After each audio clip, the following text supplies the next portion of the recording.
Hello. Welcome to the Black Mass. We've been hoping you'd join us tonight. There's plenty of room in our establishment for everyone.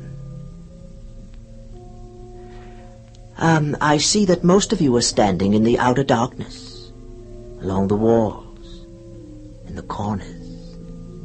Well and good. But our inner circle, our chain of empathy, is not yet complete. 12 is such an even number.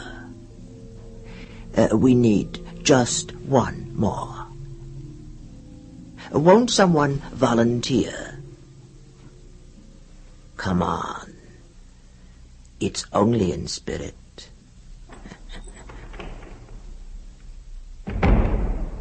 Ah, yes. You'll do nicely. Right here, on my left. Now, we're all set. Tonight, a story about a cathedral. A very old cathedral. Haunted, of course, but in a very special way. Here is Walter de la Mare's account of All Hallows.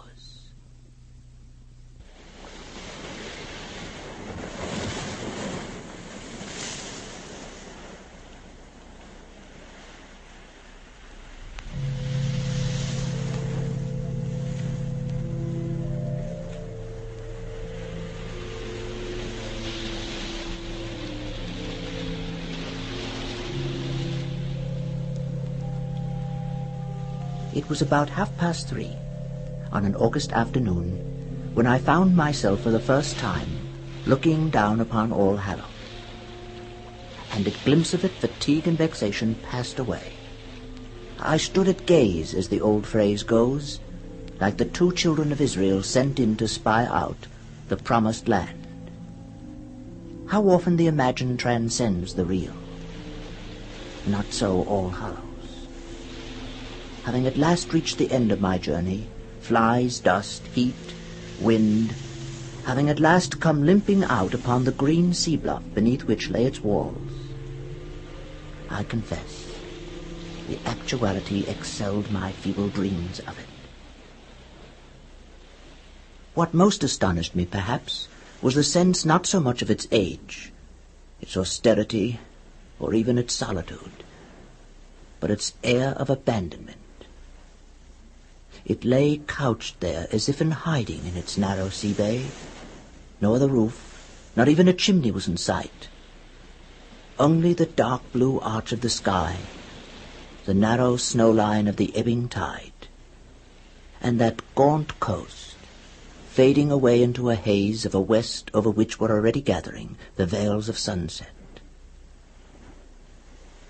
At this moment of the afternoon, the great church almost cheated one into the belief that it was possessed of a life of its own.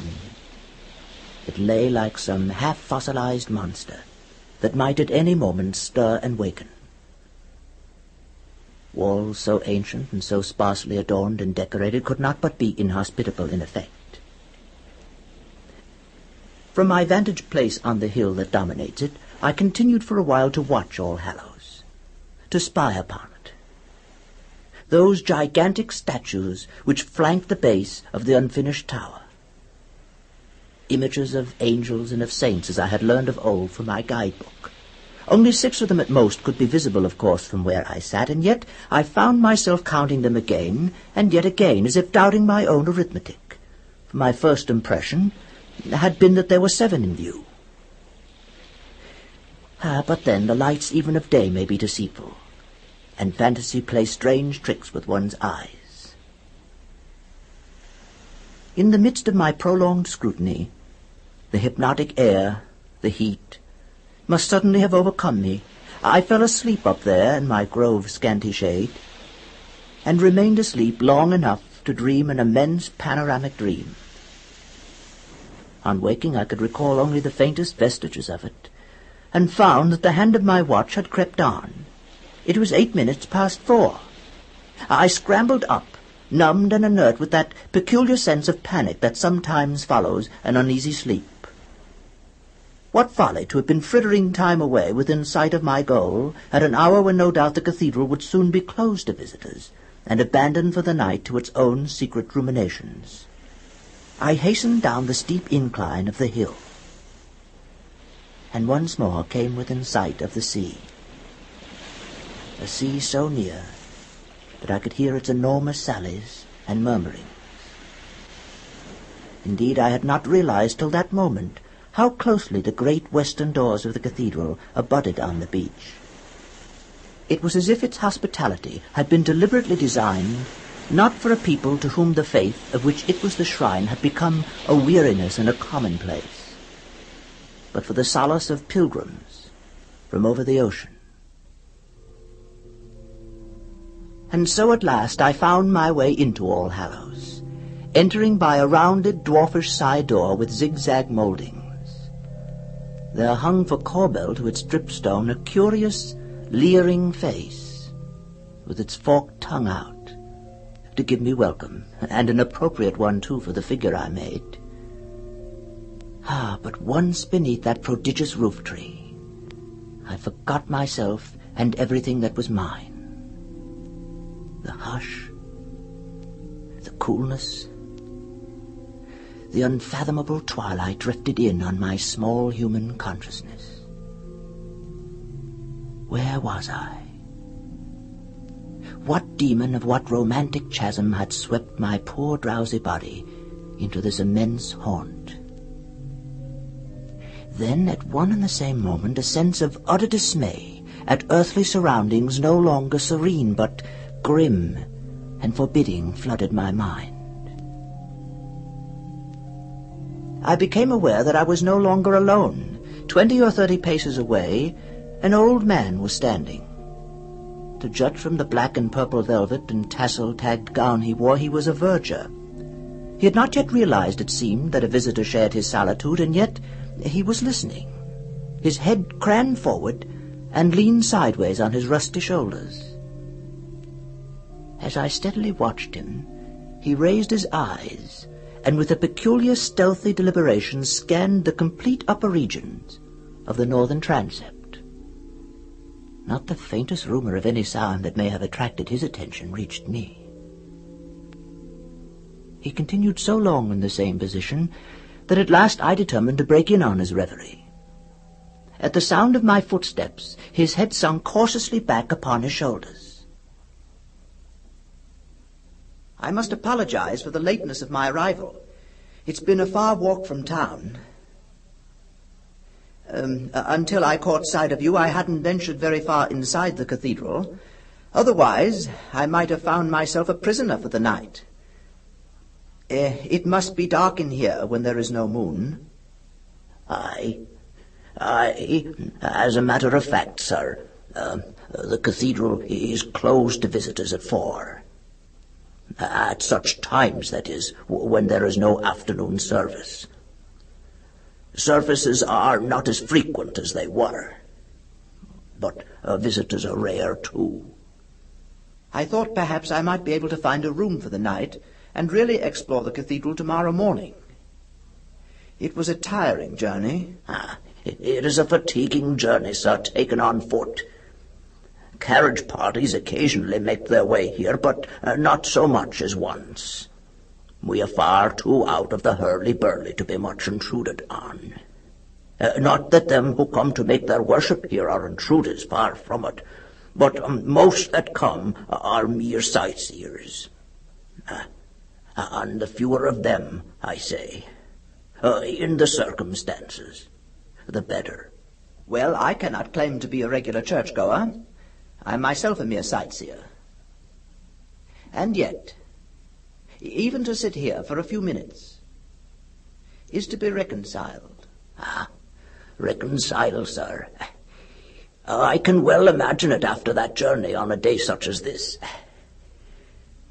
But to live here is another matter. Yes, I can imagine it's desolate enough here in the winter. Aye, we have our storms, sir, the bad and the good.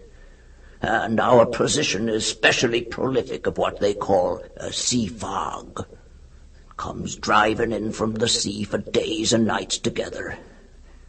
Gale and mist, so that you can scarcely see your open hand in front of your eyes, even in broad daylight. And the noise of it, sir, the noise of it, sweeping across overhead in that woolliness of mist. If you take me, it is most peculiar. Shocking to a stranger. No, sir, we are left pretty much to ourselves when the fine weather birds are flown. Well, I don't want to detain you at this late hour, but you were saying that services are infrequent now. Why is that? Pray don't think of keeping me, sir. It's a part of my duties. You may have seen something that appeared in the newspapers not many months ago. We lost our dean, Dean Pomfrey, last November. To all intents and purposes, I mean, and his office has not yet been filled. They are greedy monsters, those newspapers. No respect, no discretion, no decency in my view, and they copy each other like cats in a chorus. Oh, we have never wanted to be a notoriety here, sir, and not of late of all times. We must face our own troubles. You'd be astonished how callous the mere sightseer can be, and not only them from over the water whom our particular troubles cannot concern, but far worse, parties as English as you or me. They ask you questions you wouldn't believe possible in a civilized country. Not that they care what becomes of us, not one iota, sir. We talk of them masked-up inquisitors in olden times. But there's many a human being in our own would enjoy seeing a fellow creature on the rack if he could get the opportunity. It's a heartless age, sir. A heartless age. But would you care to see any particular part of the building? The light is smalling, but still, if we keep to the ground level, there'll be a few minutes to spare. And we shall not be interrupted if we go quietly on our way. For a moment the reference eluded me. I could only thank him for the suggestion, and once more beg him not to put himself to any inconvenience. He led me off gently down the aisle, once more coming to a standstill beneath the roof of the tower. I had no personal acquaintance with Dr. Pomfrey, but I had read of his illness in the newspapers. Isn't he the author of The Church and the Folk? If so, he must have been an exceedingly learned and delightful man. Aye, sir, aye. You may well say it. A saint if ever there was one. But it's worse than illness, sir. It's oblivion. Our dean, sir, was a man who was all things to all men. No pride of place, no vauntingness, none of that apron and garter high and mightiness whatsoever, sir. And then that. And to come on us without warning. Or at least without warning that could be taken as such. I followed his eyes into the darkening stony spaces above us. A light like tarnished silver lay over the soundless vaultings. Nothing moved up there. He was found, sir, late that night, up there, in what they call the trophy room, sitting in a corner there, weeping. A child.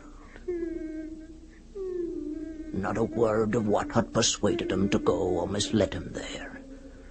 Not a word of sorrow or sadness, thank God.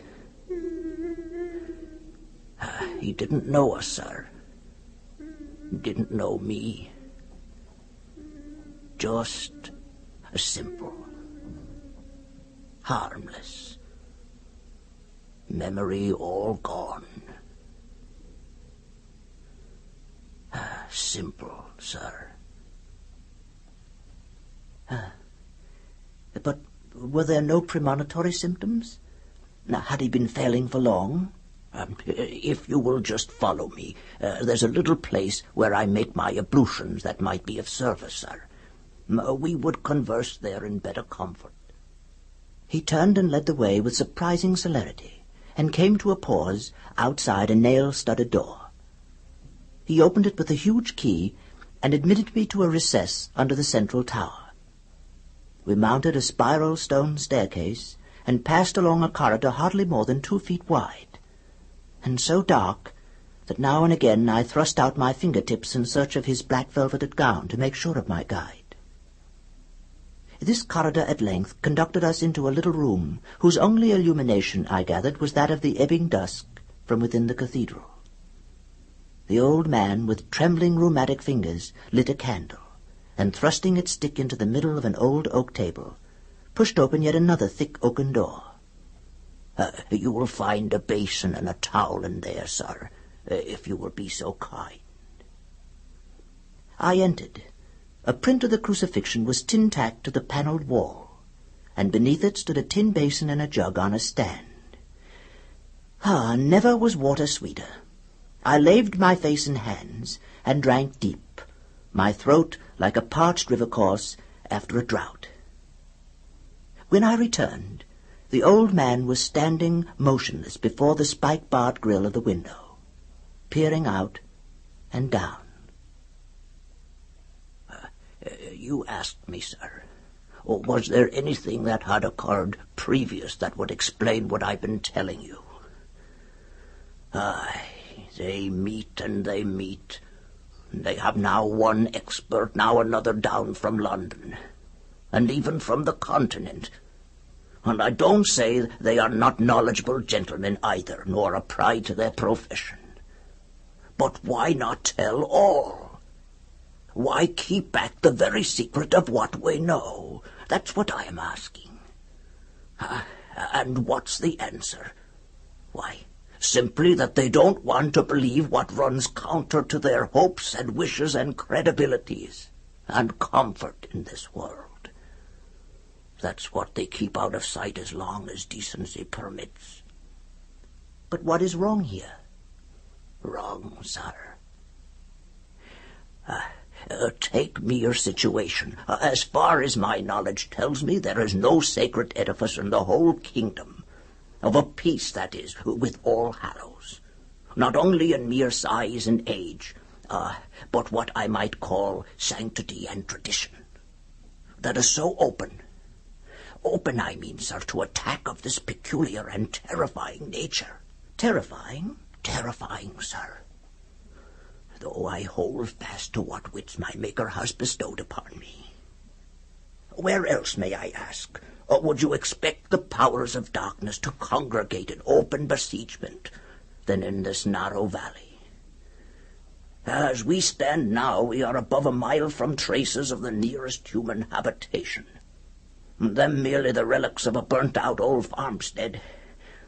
I warrant that if, and which God forbid, you had been shut up here during the coming night, and it was a near thing what you weren't, I warrant you might have shouted yourself dumb out of the nearest window, if window you could reach, and not a human soul to heed or help you. Well, I hope I should not have disgraced my nerves to such an extreme as that. As a small boy, one of my particular fancies was to spend a night in a pulpit. There's a cushion, you know. But I take it, sir, if you had ventured to give out a text up there in the dark hours, your jocular young mind would not have been prepared for any kind of a congregation. You mean that the place is haunted? I mean, sir, that there are devilish agencies at work here. Don't, I entreat you, dismiss what I'm saying as the wanderings of a foolish old man. I have heard them with these ears. I have seen them with these eyes. Though whether they have any positive substance, sir, is beyond my small knowledge to declare. devils are creatures made by God, and that for vengeance. Why, I ask, does every expert that comes here leave in haste and in dismay? They go off with their tails between their legs. They see, they grope in, but they don't believe.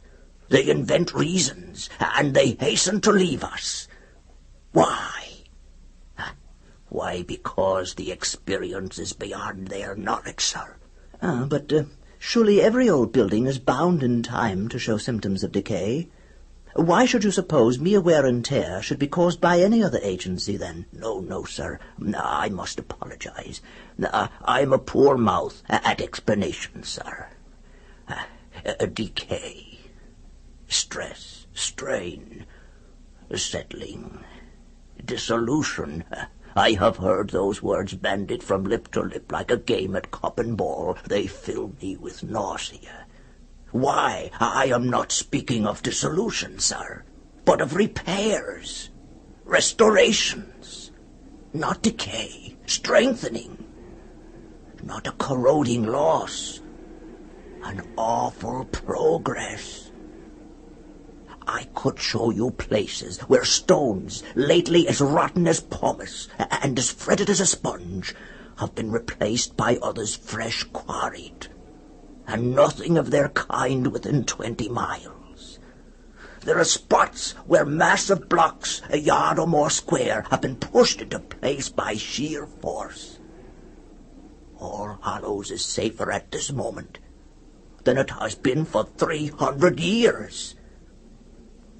But if you ask me for what purposes such doings are afoot, I have no answer. None.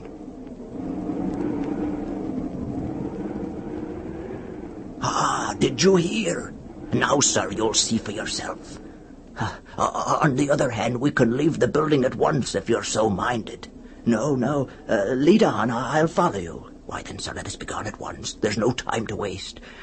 What I would suggest, if you have no objection, is your kindly grasping my gown. There's a kind of streamer here, you see, as if made for the purpose. There will be a good deal of up and downing, but I know the building blindfold, as you might say, inch by inch. And now that the bell ringers have given up ringing, it is more in my charge than ever. He opened the door, grasped the candlestick, and then blew out the light. We were instantly marooned in an impenetrable darkness. Please tug at the streamer if you need attention, sir. In a few minutes the blackness will be less intense.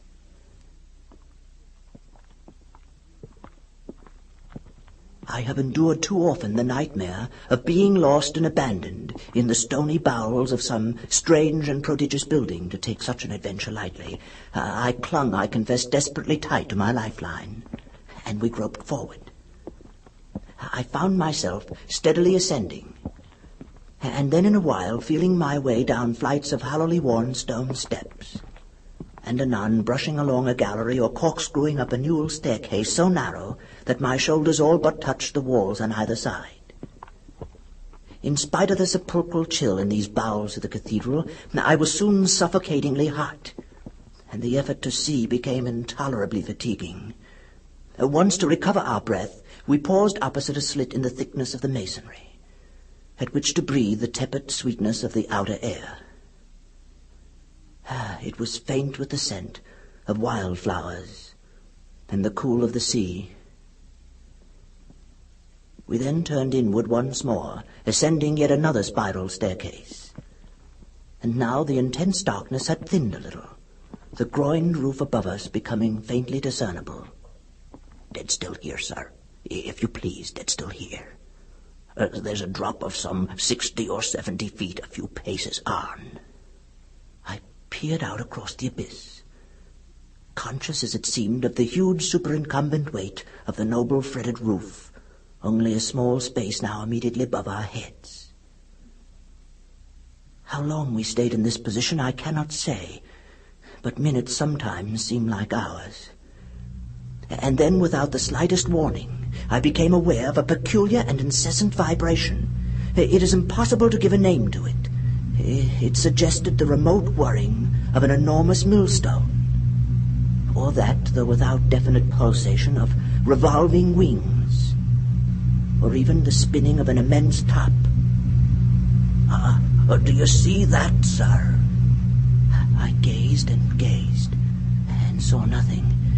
Indeed, even in what I had seemed to hear, I might have been deceived. No time was given me to make sure.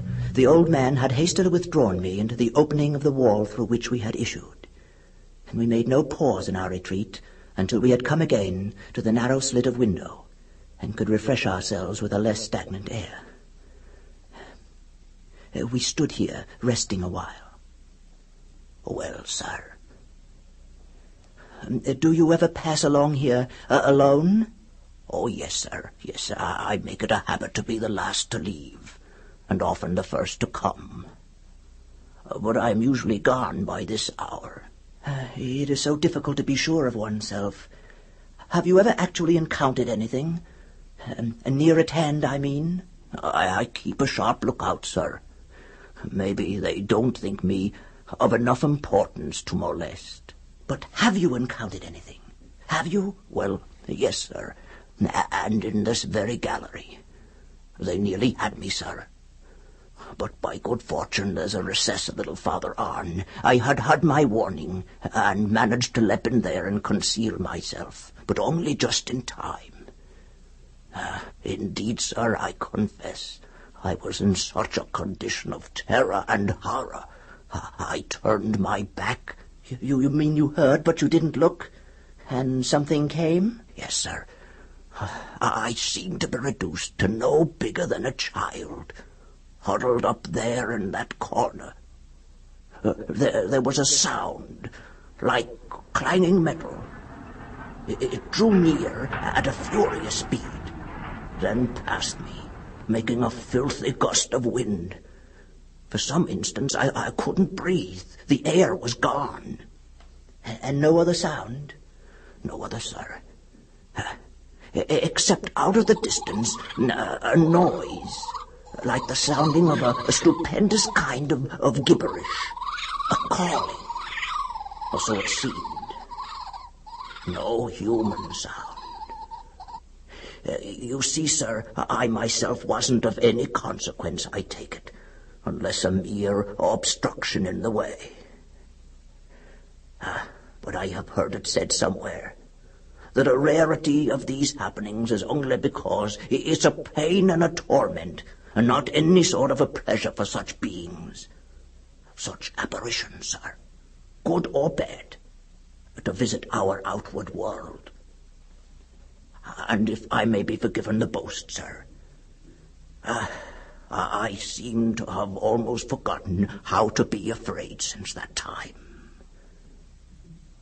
What is anybody's life, sir? Come past the gaiety of youth, but marking time. Did you hear anything then, sir? No, I hear nothing. But please don't think I am doubting what you say. Far from it. You must remember that I am a stranger, and that, therefore, the influence of the place cannot but be less apparent to me. Aye, sir. Now, if you are sufficiently rested, would you perhaps follow me onto the roof? It is the last visit I make. We had not far to go. The old man drew open a squat, heavily ironed door at the head of a flight of wooden steps, and admitted us at once to the leaden roof of the building and to the immense amphitheater of evening. We edged softly along, then paused once more to find ourselves now all but tete-a-tete with the gigantic figures that stood sentinel at the base of the buttresses to the unfinished tower. The mere sense of that abysm of space, the mere presence of the stony leviathan on whose back we two humans now stood, dwarfed it into insignificance beside these gesturing images of stone, were enough of themselves to excite the imagination. And whether matter of fact or pure delusion, this old verger's insinuation that the cathedral was now menaced by some inconceivable danger and assault had set my nerves on edge.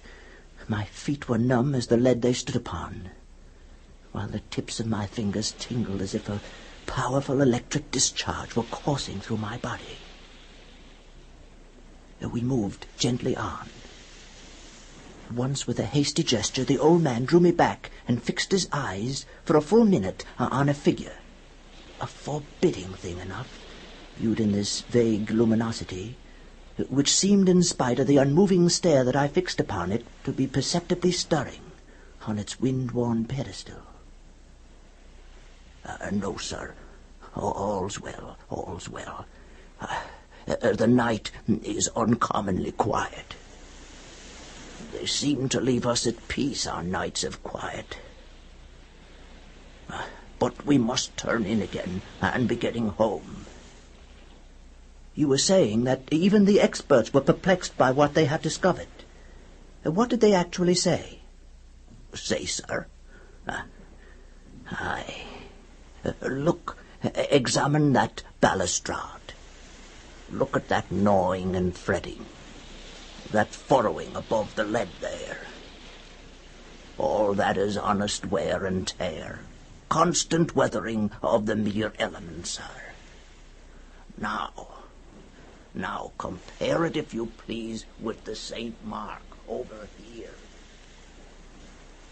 I stooped close under the huge grey creature of stone, and unless the moon deceived me, I confess I could not find the slightest trace of fret or friction. Far from it. The stone had been grotesquely decorated in low relief with a gaping crocodile, a two-headed crocodile, and the angles, nubs, and undulations of the creature were cut as sharp as with a knife in cheese. I drew back. Now, cast your glance upward, sir. Is that what you would call a saintly shape and gesture? What appeared to represent an eagle was perched on the image's lifted wrist, an eagle resembling a vulture. The head beneath it was poised at an angle of defiance, its ears abnormally erected on the skull. The lean right forearm extended with pointed forefinger as if in derision. Its stony gaze was fixed upon the stars. Its whole aspect was hostile, sinister, and intimidating. I drew back, horrified. Aye, sir, and so with one or two of the rest of them. There are other wills than the Almighty's. I can't for the life of me understand what you are saying. One doesn't repair in order to destroy. No, sir. Say you so? And why not? Are there not two kinds of change in this world, a building up and a breaking down? To give strength and endurance for evil or misguided purposes, would that be power wasted, if such was your aim? Why, sir, isn't that true even of the human mind and heart? We are on the outskirts, I grant. But where would you expect the enemy to show himself unless in the outer defenses? An institution may be beyond saving, sir.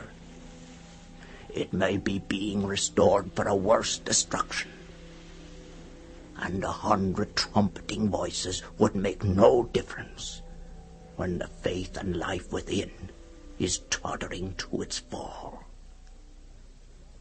At that instant, a dull, enormous rumble reverberated from within the building, as if a huge boulder or block of stone had been shifted or dislodged in the fabric. A peculiar, grinding, nerve-wracking sound.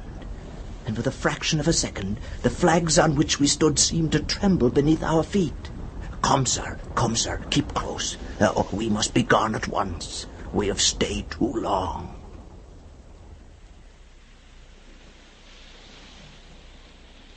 We emerged into the night at last without mishap. The little western door, above which the grinning head had welcomed me on my arrival, admitted us to terra firma again, and we made our way up a deep sandy bank. We turned when we reached the summit and looked back. All Hallows, vague and enormous, lay beneath us in its hallow, resembling some natural prehistoric outcrop of that sea-worn, rock-bound coast, but strangely human and saturnine. You'll forgive me, sir, for mentioning it, but I make it a rule, as far as possible, to leave all my troubles and misgivings outside when I come home. My daughter is a widow, not long in that sad condition. So I keep as happy a face as I can on things. On my way to bed that night, the old man led me in on tiptoe to show me his grandson. He was of that fairness which almost suggests the unreal. He had flung back his bedclothes, as if innocence in this world needed no covering or defense, and lay at ease, the dews of sleep on lip, cheek, and forehead. He was breathing so quietly that not the least movement was perceptible. The lovely thing. Where is he now, I wonder? And from out of the distance there came the first prolonged whisper of a wind from over the sea. It was 11 by my watch. The storm, after the long heat of the day, seemed to be drifting inland. But All Hallows, apparently, had forgotten to wind its clock.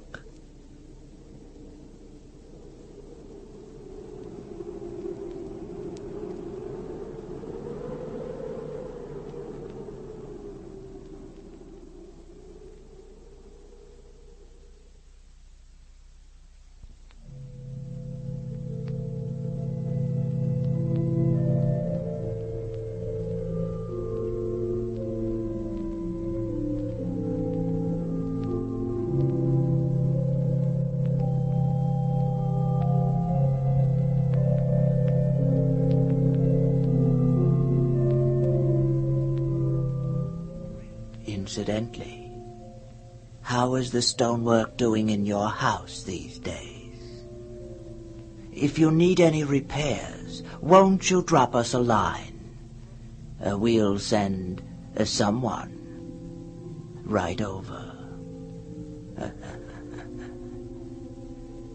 But now it's time to break up our little gathering for this evening. We'll meet again real soon. We're preparing a real thrill for you next time with H.P. Lovecraft's story about the rats in the walls. Another adventure with interior redecoration. Join us. Bring a friend. Good night.